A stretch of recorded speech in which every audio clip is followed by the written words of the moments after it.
Good morning friends from C Rajesh Bhauwala from Surat. आज का ये शॉर्ट वीडियो हम ट्रेड और इंडस्ट्री द्वारा डिस्काउंट और क्रेडिट नोट से रिलेटेड इश्यूज़ को लेकर बना रहे हैं। उस बारे में हमारे पास बहुत सारे क्वेश्चंस आए हैं। सीबीआईसी द्वारा एक सर्कुलर 26 जून को इशू किया गया था, जिसमें डिस्काउंट और क्रेडिट नोट इशू करने पर जो जीएसटी की लायबिलिटी कम की जाती है, उनमें किन किन बातों का ध्यान रखना है, यह भी बताया गया है। इसके लिए आप ये ध्यान रखें कि जीएसटी में एक बार आपने टैक्सेबल सप्लाई का बिल बनाया है और जीएसटी लायबिलिटी उस पर पेड की है, तो बाद में डिस्काउंट या क्रेडिट नोट से आप अपनी जीएसटी की लायबिलिटी साधारण रूप से कम नहीं कर सकते। उसके लिए आपको कुछ नियमों का ध्यान रखना पड़ेगा। पहला पॉइंट आपको यह ध्यान रखना है कि आप जो डिस्काउंट बाद में दे रहे हैं, जिसके लिए आप क्रेडिट नोट इशू कर रहे हैं, चाहे वो रेट डिफरेंस को लेकर है, क्वांटिटी डिस्काउंट को लेकर है, या कैश डिस्काउंट को लेकर है, या अन्य कोई भी डिस्काउंट है, वह आपकी टर्म्स माल सप्लाई के समय या उससे पहले ही डिसाइड हो जानी चाहिए। और इसके लिए आपको एक रेलिवेंट प्रूफ भी अपने पास रखना चाहिए। बड़े कॉरपोरेट एग्रीमेंट में जहाँ स्टाम्प पेपर पे भी एग्रीमेंट होते हैं, लेकिन छोटे स्मॉल और मीडियम एंटरप्राइजेज़ में आप वो ईमेल के थ्रू भी कर सकते हैं। एक आप अपना स्टाम्प्ड अपने लेटर हेड पर भी बना कर रख सकते हैं, जिस पे दोनों पार्टीज़ के साइन हो, कि आप उदाहरण के तौर पर कि आप यदि किसी पर्टिकुलर प्रोडक्ट का 10,000 पीस बेचेंगे तो हम आपको इतना डिस्काउंट देंगे, इतने दिनों में पेमेंट कर देंगे तो आपको इतना डिस्काउंट देंगे।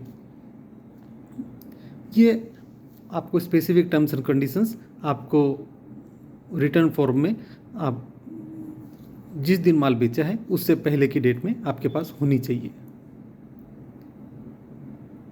दूसरा, आपको ये ध्यान रखना है कि जो भी डिस्काउंट है वो स्पेसिफिक इनवॉइस से रिलेटेड हो,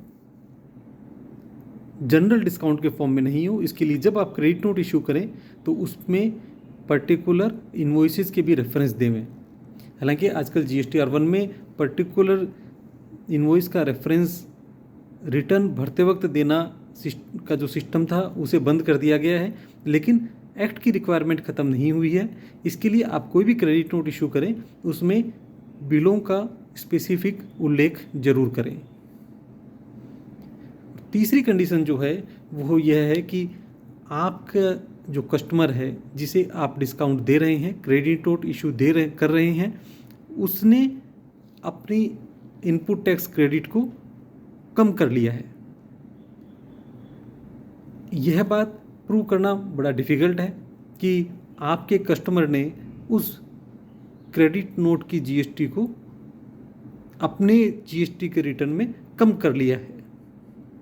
इसके लिए सर्कुलर ने ऐसा कहा है कि यदि ऐसी जीएसटी की लायबिलिटी 5 लाख से ज़्यादा है तो आपको एक CA-CMA का सर्टिफिकेट लेना रहेगा, जिसमें CA स्पेसिफिक इनवॉइस वाइज एक सर्टिफिकेट देगा।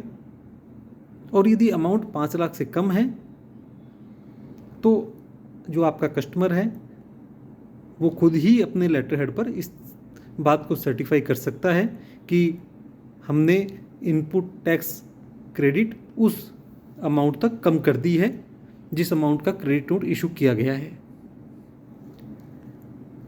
फोर्थ पॉइंट आपको यह ध्यान रखना है कि कोई भी क्रेडिट नोट आपको नेक्स्ट ईयर के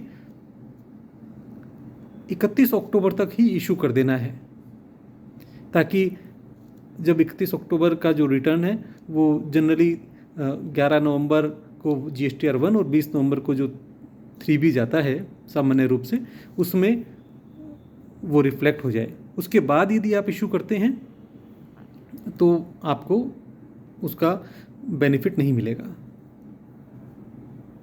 तो फ्रेंड्स, इस बात का ध्यान रखें कि आप क्योंकि यह देखने में आ रहा है कि कई इंडस्ट्री में काफ़ी अमाउंट के क्रेडिट नोट इश्यू हो रहे हैं और at the end of the year वो अमाउंट काफ़ी बड़ी हो जाती है और उसका रेलिवेंट डॉक्यूमेंटेशन यदि नहीं मिल पाता है तो बाद में लिटिगेशन का कारण बन सकता है। और उसमें दो तरीके से नुकसान हो सकता है। एक तो यह है कि आपने